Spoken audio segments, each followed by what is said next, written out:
إشراق تيفي برو علمائي إبسطوا فان علمي. هاي دعوتوتا في هردفتوتا خينيا جمع سجنتاتي نيجا هونو مع إدارة جمع ناس دي بنجرا إن شاء الله سيني سكيت شولا نوجه زرتن أبدي قد دولا جمنا مي خنت عن سودانيز إن شاء الله وانتها سوون واحد دوتي تجرا مي شبابن أسنخيس زروهن راعيني خن ماليني خن كمتي دبر فما وان جوجة شولا خان جمال تشوتيو خافني حاسو إنوتها إذا جتشون مال جتشولا وان جرت وجاس ونجتشولا مي دران درسي أستاذ خينيا أمير جماعتكم مع إسلام أنا هريتي في جراحنا مي أستاذ عبد القادر إيدا خنا كم تلال تا جنان.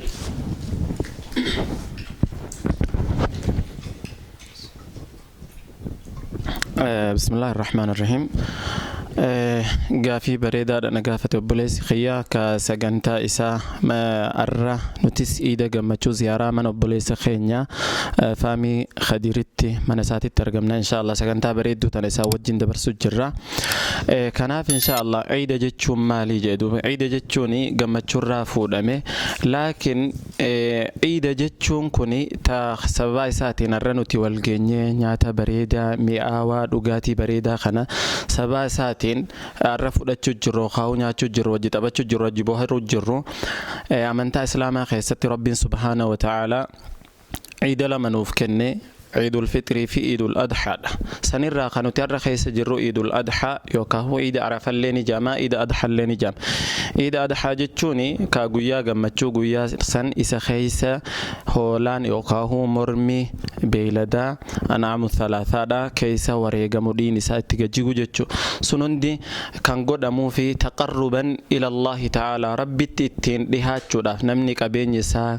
قالي بريدا هوريما لكت سلا غرغرة وان براتي تولفتو ربي في جتشارك عليه مسكينة كسما أولا في من إساتي في اللي تفيد موجة جلدو كان في عيد الأضحى جتشون والربي خيساتس كغويا خنا عيد غدو كسما نمني بيجرو جتشو إني برامو غويا خنا نمني عرفا خليسا غويا خليسا وخاو دنجدا دبره دابتي غويا سغلفا جتشو باتي ذو الحجة ترى دركم ربي سبحانه وتعالى إسرت قده ولله على الناس حج البيت من استطاع إليه سبيلا ومن كفر فإن الله غني عن العالمين حج المنامات الرتي دركم والرك بين إساف جه الرتي جتشو سنرى نمني دركم خنا فرتشو دي أكو منام صلاة ديتي دركم نساني أكو متوكو جتشو لدوبا كناف قويا أرآ خنا خيسة عيدا جاني أكبرات تدبرسو سوهنتاني أك شريعة إسلاما دبرسانو جتتي خندبرسينو أصوني فينا محمد عليه الصلاة والسلام مكر راجر مدينة قداني هنقلين أمني بيساني عيدا جاني وخاهو قويا أيانا جاني هدو تككبان توران سنر رسول ربي عليه الصلاة والسلام أمة سنين ربين عيدا لما يوم النيروز في يوم المهرجان جاني قويا سان قبجان تتوري سن قد أبدلكم الله بهما قويا الرجالة تهي ربين بك إسنيف بوس جئ عيد الأضحى في عيد الفطر رسول ربي عليه الصلاة والسلام قويا قمتشون وفقد قويا لما كوني قويا أفت بريدة خيس أفني نياتا بريدة خيس نياني هوريك ألني عيدا قوني أكسما وبوليا نتزياري حرام دبرس أصوهنتاني كار حلال قمني قمتشو تينيا اتمول اسنو جتشو دوبرتوني أكا دوبرتوتا تتي ديري أكا ديراتي قمتشو كان قدو جتشو دا يرو خانا هدو نمني عيدا خانا هقوني في جان كار هدوتي كتي قويا gammachuuti dhiiraa fi dhalaan ikhtilaata godhanii okaahuu qamaasa muuziqaa waan adda addaatiin ka dabarsan sun iidan jedhamu sun haraamitti bobba'u jedhama malee okaahuu iida haraami malee iida halaali miti jechuudha. Iida halaal jechuun akka nuti har'a mana obboleessa keenya ziyaaraa dhaynee takbiirtaa wajji goonee akkasuma yaadachiisa wal goonee wajjin taphannee ergaa waliif dabarsinu kanaa jechuudha duuba. Kanaaf insha Allah obboleeyyan kiyya kan biyya biraa okaahuu qilleensa sooshaal miidiyaa irraa nu daawwataa jirtan iida jechuun yoonii fi har'a iida jettee osoo taa'u jirtu akka hin taanetti taa'u jiraatu taate bakka sanii qa'uu qabda. yoo waan hin taane haasa'u jiraatte haasawa san dhaabuu qabdaa jechuudha duuba karaa halaaliin ciida godhan malee akka halaalitti ciida godhan malee karaa haraamirratti ciida yookaan gammachuu dabarsuun ciida hin je'amu jechuudha duuba kanaaf ciida jechuun yoo nifi irratti haasofne waan hedduudha laakiin immoo kaahizaan teenya gabaabduu waan taateef jecha ciidul adhaa jechuun yookaan ciida jechuun gammachuudha gammachuun ka irraa fuudhame guyyaa isa keessa rabbiin subhaanahu wa ta'ala waan silaa qabnu qalannee uffannee keessa ittiin bobbaanee walittiin dhufnee bobbaanee gallu ka rabbiin karaa nuuf godhe jechuudha. Alhamdulillah. Aywa guyyaan Eida Arafaa kun yookiin Eidul Adhaa akkuma beekamutti tokkummaan uummata Islaamaa guyyaa ittiin akka addunyaatti ittiin calaqqisu keessaa isa tokko. Lammaffaa immoo guyyaa miskiinnis tujjaarris miskiin itti yaadatu akkasuma miskiinnis tujjaara wajjin rabbi biratti itti walqixa ta'u kana wajji ta'uudhaan ammoo guyyaa ittiin akka namni muslimaa akka addunyaatti rabbi zakkaruudhaan akka sadarkaa rabbi biratti argatan barbaadanidha. Alhamdulillah kun tola rabbiin nama fadheef kennu zaalika fadlullah yuuti man yashaa. Addunyaa kana keessa amantaa 4,000 oltu jira.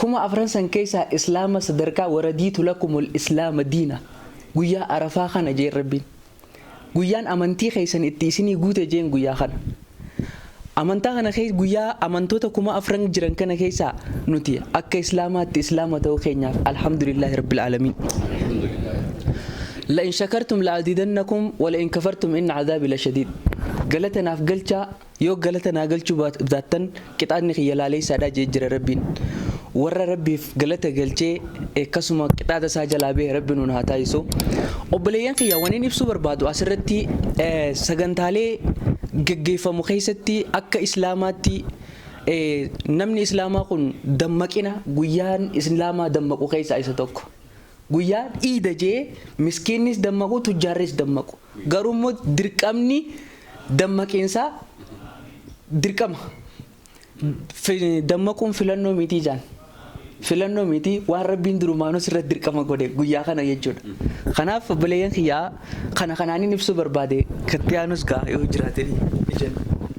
Rabbiin uummata kaanirraa adda nu godhee guyyaa kana nuuf filee gammachuu teenya keessatti mul'ifachuudhaaf galata rabbii galchinaa akkasumatti guyyaa bareedaa keessatti wal agarruu keessatti wal yaadannuusi guyyaa kanaatiin jaa nama assalaamu alaykum warahmatullahi wabarakatuh.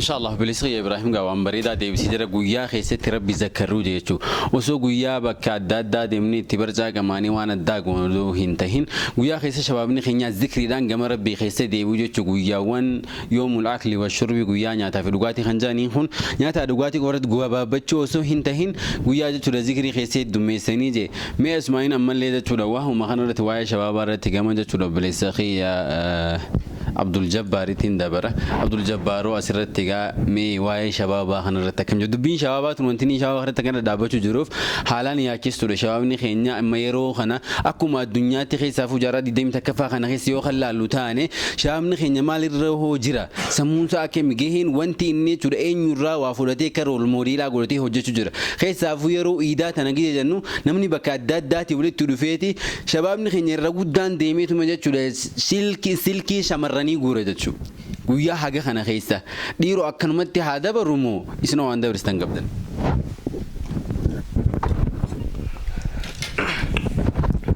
بسم الله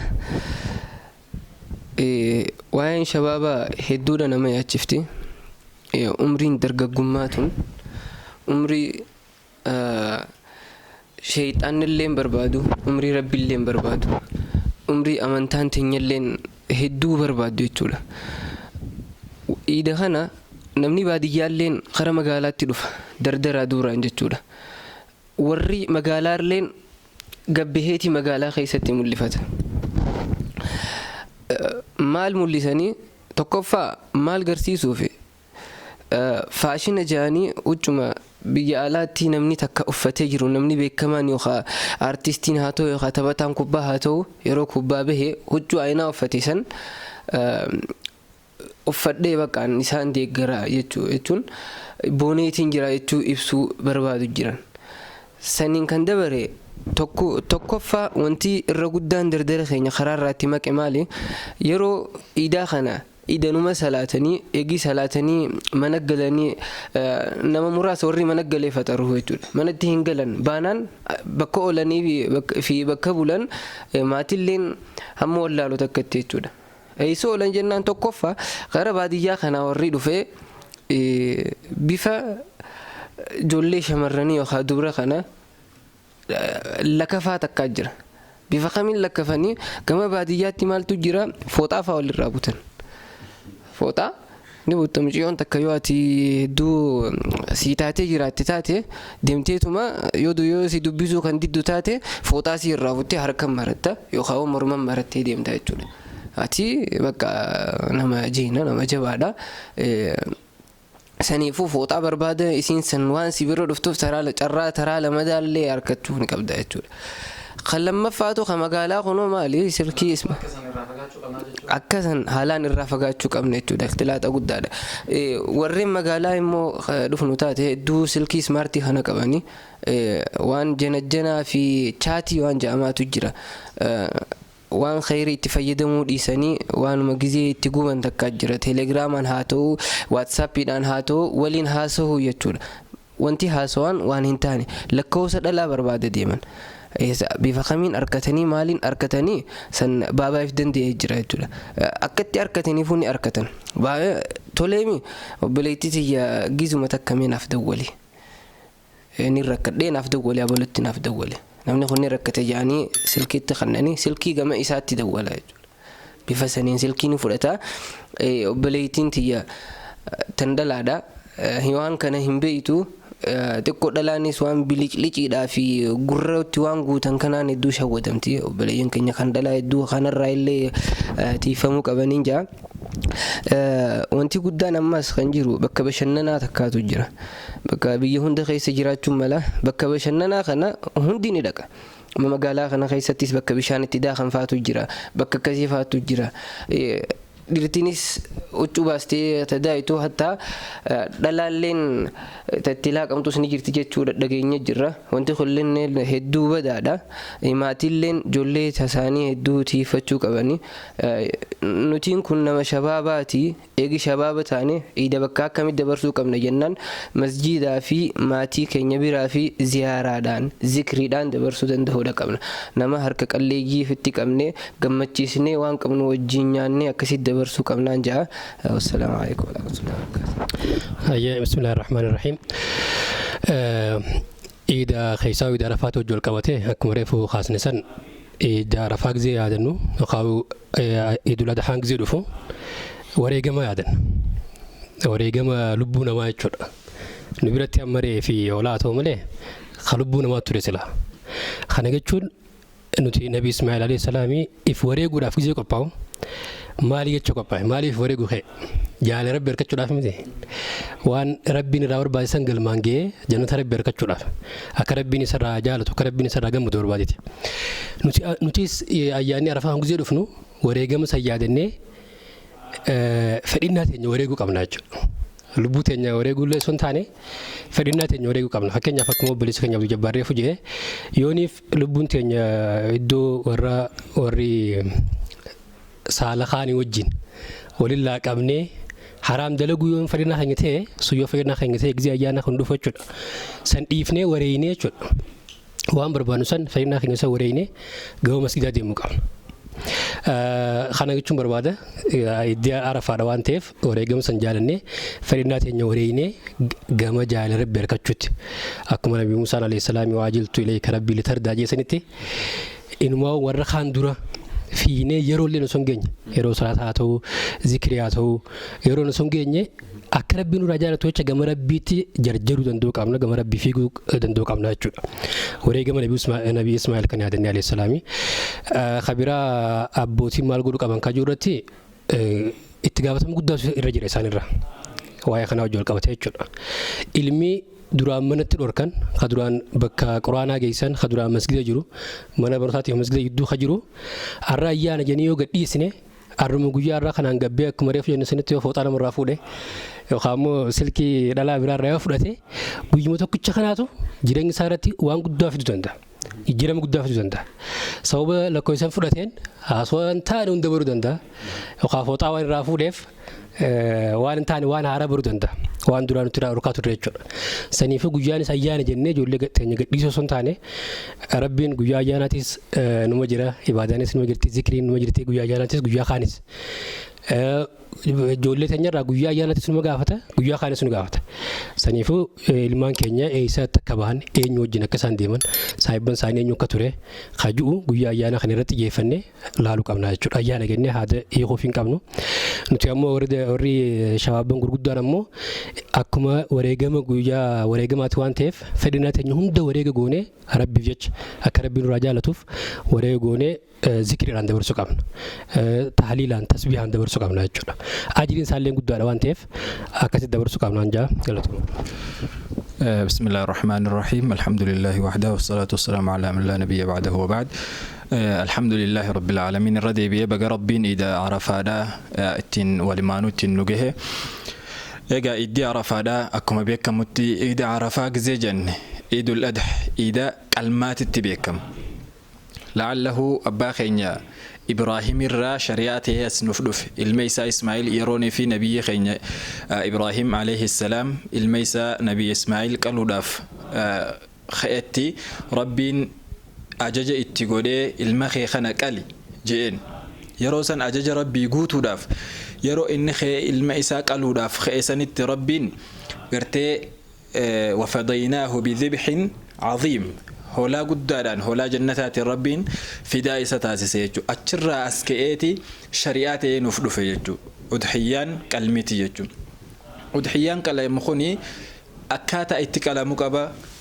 يرو كالا مقابا وسنيتو مكان كانين كالا يجو فكينيا في قيا إيداته أصوني في إيداته هنديم نندرتي يو أضحيا خني في كالتوتاتي خربي سامتي قلتي قال أكان قالي دا يو خني في قلتوتات اللي أضحيتي سيف لك وما يجوسني مالتي سيف زابما صدق ومدبر تتكتي سيف زابما يجو لعله أضحيان إيدا إيجا صلاتي قلتي بودا خنيفي قرأ ميجو إيدا صلاتي قويا إيدا سنقف أصوني في هنتاني قويا سدين أيام التشريق قوياني في اتئان قويا إيدا خلمفا خصدفا هجيلا قويا إيدا درا إيدا بودا قويا سدي يجو قويا إيدا ملي إلاقا قويا سدي إيدا بودا سيف أيام ما أتش بودا اللي سيفنا أيام ما جو دحيا قالون أنا فدوحيان جزيني في كلامي بكسديد تدبا فما ربي قرآن خيستي هنداه هميت جريجو بكسديد تدبا فما تكا متاخيتي فلفت خلمدا أولا داف خنيتا خان مسكينة ركتا قرتي خنيفي ganda keessa deddeemee kadhatu saa ta'u khaniif kadhachuu hin beeyne khaniif rakkateetu moosee mana isaa cufatee ta'uu saa ta'u isaaniin geesseeti isaaniif khannita malee seef mana keessatti hin gootu jechuudha firija keessee haga guyyaa iidni sadeenuu dabru takkaahu iida boodaas torbaan takkaati guyyaa kanaaf wooma guyyaa kana qalteen itti bashannanuu hin qabdu jechuudha kanaaf ergamaan keenya sallallahu alaihi wasallam gaaftaka ayyoo aishaadhaan mee waan qalame sanirraa مالتو منا خيستي في إيجا هيراني في تنبودا يعني تفتك ومالتو منا خيستي فين سها مي مالتو في منا خيست يا إرجما ربي ونهن ديرتي ونك اللي هندي أمتي جرتي تفتك قفاتو منا خيستي فيتين لا أكسين جيني ونجرتي اللي هندي نونجرتي تفتك تشاخنا مالي تفتك تشاخناتو وانك اللي خيسه هنجر رجيني مالف وني دبري تصدقتي دبرتي هندي بكرسي قلتي جو خنيفي منسيها في أمو أكوان هنا فيني تكتي لا لما يجو خناف إن شاء الله تعالى وريني في أدهيا قلتن أدهيا خيسن خان كردستي خان كرفرجا وصوني فيهم قوني وان قلتن هند مسكيناف هجاي في نيات الرحم بفتح خان خرا مسكينة دبرسون شريعة ربي رانو رفته خناف إن شاء الله تعالى ورجرته هكذا بته ملكه هكذا لجي ملكه ربنا هاجدو إيدي خينيا إيدا ملكي دا إيدا نجانو فاته والسلام عليكم ورحمة الله وبركاته بسم الله أكم بلين قنيب سنتي جويا إيدا شنو دوران درسه هيكيسا كان مسكينة يادتو كان يتيم يادتو كان فروتن تيادتني كنجتشون فروتن ولا مسكينة warra nu biraa kaasan jiraatee ilaa fagootti kan bilbilaan ta'etis kan qaamaan bira dandeenyu yaadachuu jechuudha. Iidee jechuun malee iidee jechuun gabbaanii maalayaanii takka waan hin taane dabarsuu fi bakka hin taanetti argamuudhaa miti, takka ta'anii barcaa qamuudhaa miti, takka ammoo sa'a waan hin taane irra gubanii mana galuu takka ala buruudhaa miti. Iidee jechuun takkaffaa eega salaatanii ba'an booda waan godhan waan rabbi isii irratti hin gaafatu itti gootee fira kee itti gaafattee itti deebitee ziyaaraa nama adda addaa gootee eega akkasi kabajuudha malee karaa hin taane karaa adda addaatti waan duraan eeggamne dabarsuun rabbi irraa nu yaa geenna. Yoo sana duratti illee goone jiraanne rabbi nu araaramu, yoo kana booda illee godhin irraa nu hatiisu jenna. Fi wanni akkaataan itti iidee dabarsuu qabnu kanneenii fi kanneen kana fakkaatanii ammallee rabbi irraa nu yaa goonjaa kanaaf obboleeyyan keenya isin yaattee guutanii galatumaan jira. Egaa akkasuma akka inni nu dhaame inni akkatti dabarsuu qabnu guyyaa gammachuutti erga jennee guyyaatti miskiina yaadannu ka wallaa keenyatti yaadannu ka dhukkubsataatti gaafannu nu ta'uu qaba. Kanaafuu kana jechuudha bakka bashannanaa fi magaalaatti dabarsinu qofa otoo hin taane ka miskiina kan mana isaa cufatee taa'u jirullee dhanneetti gaafannu ka dhukkubsataallee bakka jirutti mana hakimaa ta'u mana isaa ta'u kadhanneetti ilaallee gammachiisnee deemnu ta'uudha qaba. Ollaa dha'uu fi fagoollee jechuudha kadhanneetti ziyaaru ta'uu qaba. Kammoo qaqqabuu dadhabnee teknooloojiin babal'atee waan jiruuf bilbilaan waamnee jechuudha dawwallee ka gammachiisuu qabnu ta'uudha qaba. Assalaamu alaikum warahmatullahi. Egaa hedduu galatooma isin jecha inshaallah wanti isaan nu dabarsan asirratti egaa nama dhaqanii gaafachuun rahima fi maxxanfachuun miskiina gaafachuun guyyaa kana keessa jechuudha qaceellotti gaariidha waan ja'aniif jechuudha. Mana akmaalee nama jiru ta'e dhukkubsataa achi deetee gaafachuun irra jira. Mana hidhaallee nama yoo jiraatu ta'e achi deemnee gaafachuun irra jira. Keenya yoo jiraatis yoo keenya hin jiraannes gochi kennaa hunaalaan bareedaadha jechuudha. Kanaafuu ammas guyyaawwan sadeen kana keessa namni teekistii namaa ergee namaa dawwalee bageetti siniingee jechuun kun takbirtaa heddummeessuun kun namaan إشراق TV برو علمائي ابسطوا فانا